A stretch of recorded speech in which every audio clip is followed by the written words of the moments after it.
स्वयंसेवक संघ अपना 100वां वर्षगांठ बनाने जा रहे हैं और निश्चित बात है ये एक बहुत लंबा सफ़र रहा है, चुनौतियों भरा सफ़र रहा है। काफ़ी उपलब्धियां हासिल हुई हैं और साथ साथ 3 मरतबा इन पे प्रतिबंध लगाया गया था। और अगर बात करें कि उसके पीछे क्या कारण रहा, लेकिन साथ साथ अनकंडीशनल जो प्रतिबंध था उसको हटाया भी गया।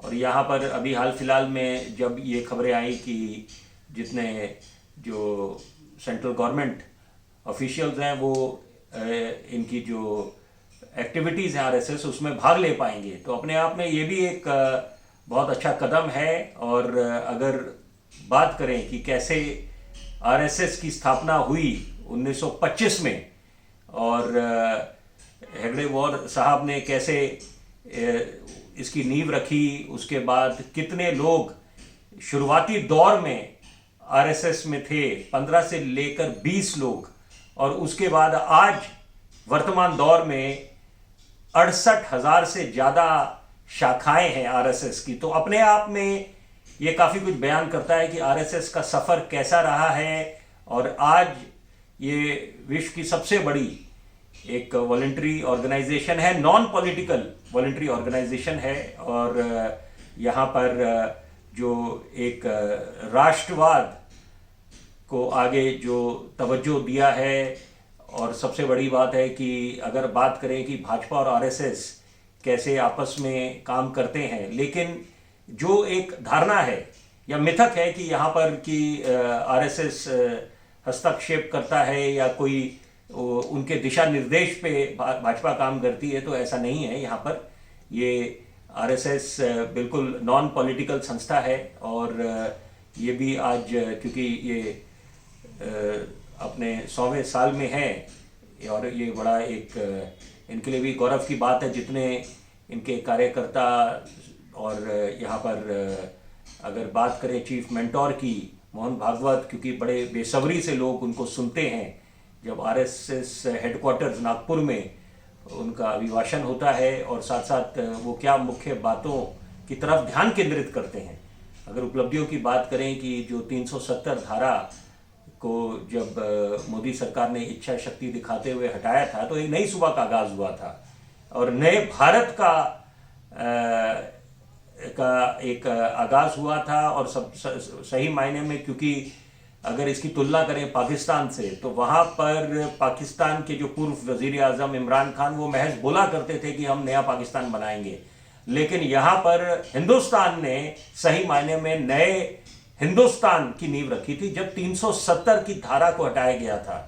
और साथ साथ जो एक बड़े मुखर तरीके से पाकिस्तान और चीन का विरोध करता आया है ये आरएसएस की जो संस्था है।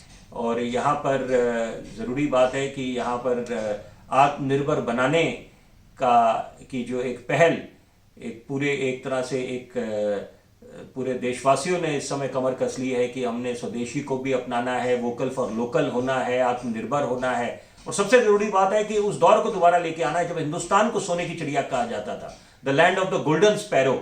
और यहाँ पर आरएसएस की भूमिका बड़ी अहम रही है। और उतार चढ़ाव तो एक सिलसिला है, वो तो देखिए, वो तो हर एक पे बात लागू होती है। लेकिन यहाँ पर आरएसएस की अगर ख़ास तौर पे बात करें, अन्ना सोहनी की बात करें और बाला साहेब दियोरस की बात करें, और ऐसे तमाम जो बिल्कुल एक फाउंडर मेंबर्स थे जिन्होंने बड़ी अहम भूमिका निभाई जो आरएसएस की नींव रखने में। और सबसे बड़ी बात है जो एक युवा हैं, देश के युवा हैं, उनका कैसे संपूर्ण विकास हो, मेंटल विकास, फिजिकल, इंटेलेक्चुअल। तो वहाँ पर एक देशभक्ति की जो भावना के लिए एक अहम भूमिका निभाई आरएसएस। तो निश्चित बात है कि यहाँ पर अगर पीछे मुड़ के आकलन करा जाए, ये जो 100 सालों का जो इनका एक सफ़र रहा है आरएसएस का, तो उसमें कई उपलब्धियां हासिल हुई हैं। और यहाँ पर कई बारी जैसे शुरुआत में जिस बात का भी जिक्र हुआ कि प्रतिबंध भी लगा, लेकिन यहाँ पर अब सही मायने में, क्योंकि कोरोना काल में खास तौर पे उस बात का जिक्र करना बड़ा ज़रूरी है। जब सदी की सबसे बड़ी महामारी आई, सपने में सोचा था नहीं कि ऐसा दिन आएगा कि जब लॉकडाउन की घोषणा होगी, घरों में कैद होना पड़ेगा। वहां पर जितने स्वयंसेवक हैं आरएसएस के, तो उन्होंने युद्ध स्तर पर रात दिन ये मशक्कत करी, ये जुटे रहे कि एक आम आदमी जो गरीबी रेखा के नीचे है या जिसके पास रोजगार नहीं है, उन तक राशन मुहैया हो, या और जो मूलभूत जो सुविधाएं थी वो उन तक पहुंचाई।